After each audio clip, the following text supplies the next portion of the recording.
First question is here.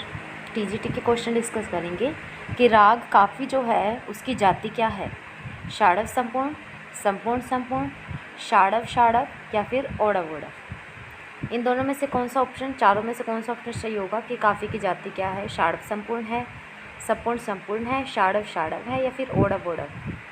तो इसका सही आंसर जो होगा वो होगा ऑप्शन नंबर बी, संपूर्ण संपूर्ण है राग काफ़ी की जाति। ठीक है, बी ऑप्शन हमारा सही होगा। सेकंड क्वेश्चन इज हियर कि राग काफ़ी का वादी स्वर क्या है। सेकंड क्वेश्चन इज हियर, राग काफ़ी का वादी स्वर क्या है, मध्यम है, षडज है, गंधार है या फिर पंचम है। राग काफ़ी का वादी स्वर क्या है, मध्यम है, षडज है, गंधार है या फिर पंचम है। इसका जो सही आंसर होगा वो होगा ऑप्शन नंबर डी, पंचम। पंचम है इसका। ठीक है, और संवादी की बात करें तो षडज। नेक्स्ट क्वेश्चन इज हियर, रेपा मापा गा रे मापा किस राग के स्वर हैं, भीमपलासी के, देश के, वृंदावनी सारंग के या फिर काफ़ी के।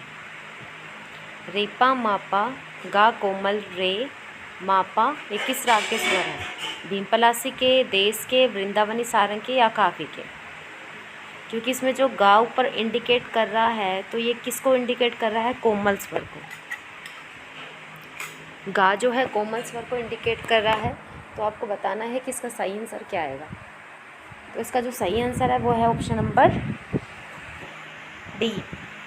ऑप्शन नंबर डी है इसका काफ़ी। ठीक है, ये है इसका सही answer. Next question is here कि भरत ने सारना चतुष्टय में जो आधार माना था वो किसे माना था, षडज गंधार को, षडज पंचम को, षडज मध्यम को या फिर बी व सी दोनों को।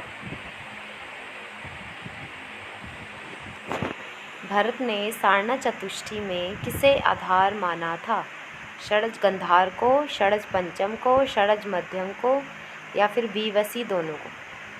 सो सही answer will be here option number D, B व सी दोनों। ठीक है, भरत ने सारना चतुष्टय में दोनों का आधार माना। नेक्स्ट क्वेश्चन हम कर लेते हैं। षडज ग्राम जो है, षडज ग्राम से उत्पन्न जो जातियां हैं वो कितनी मानी गई हैं, 11, 5, 4, 7। षडज ग्राम से उत्पन्न जातियां जो है वो कितनी मानी गई है, 11 मानी गई है, 5 मानी गई है, 4 मानी गई है या 7 मानी गई है।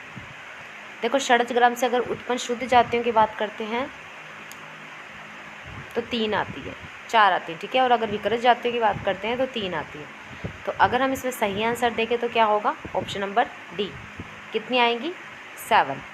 टोटल जो जातियाँ मानी गई है 7 आती है। ठीक है, नेक्स्ट क्वेश्चन इज हियर, संगीत रत्नाकर जो ग्रंथ है उसमें रागों को कितने भागों में बांटा गया है। यहाँ पे भाग की बात हो रही है कि बताने कि भाग जो है उसको कितने भागों में डिवाइड किया गया है, 11 में किया गया है, 25 में किया गया है, 10 में किया गया है या फिर 8 में किया गया है।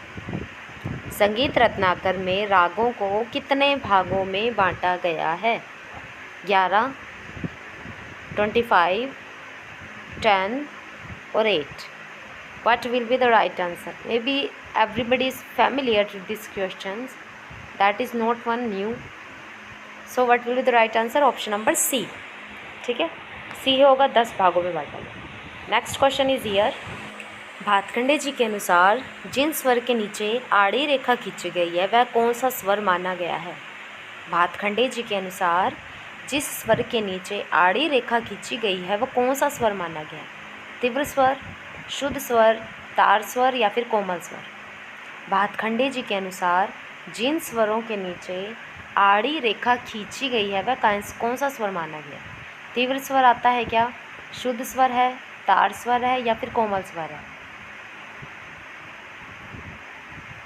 भातखंडे जी के अनुसार जिन स्वरों के नीचे आड़ी रेखा खींची गई है वह कौन सा स्वर है, तीव्र स्वर, शुद्ध स्वर, तार स्वर, कोमल स्वर।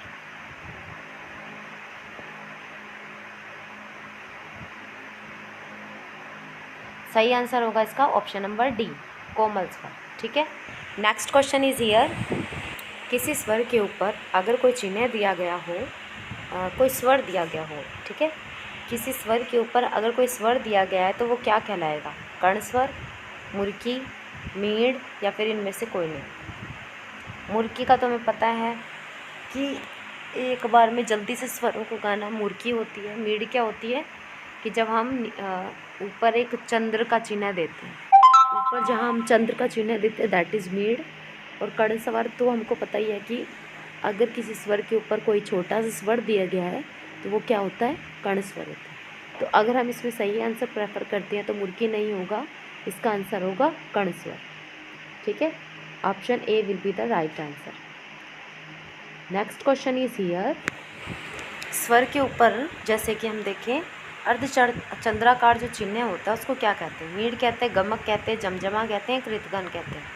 ये कृतघन है। ठीक है, क्या कहते हैं? स्वर के ऊपर अगर कोई अर्धचंद्राकार चिन्ह हो तो उसको हम क्या कहेंगे? मीड़ कहेंगे, गमक कहेंगे, जमजमा कहेंगे या कृतघन कहेंगे? स्वर के ऊपर अर्धचंद्राकार जो चिन्ह होता है उसको क्या कहते हैं? मीड़ कहते हैं, गमक कहते हैं, जमजमा कहते हैं या फिर कृतघन कहते हैं? What will be the right answer? स्वर के ऊपर अर्धचंद्राकार चिन्ह को क्या कहा जाता है? मीड़, गमक, जमजमा या फिर कृतघन?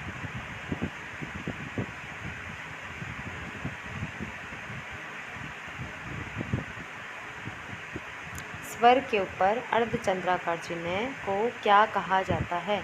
मीड़, गमक, जमजमा या फिर कृतघन?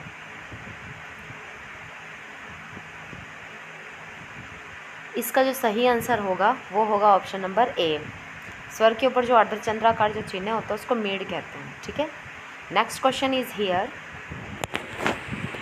स्वर मल्लिका जो है ये भातखंडे जी की पुस्तक है, इसको कब प्रकाशित करवाया गया था?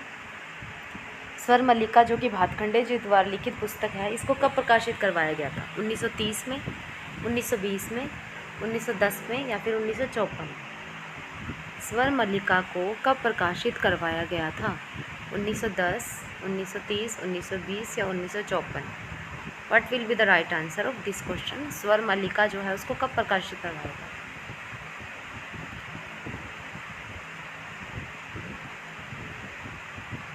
स्वर मल्लिका को कब प्रकाशित करवाया गया था? What will be the right answer of this question?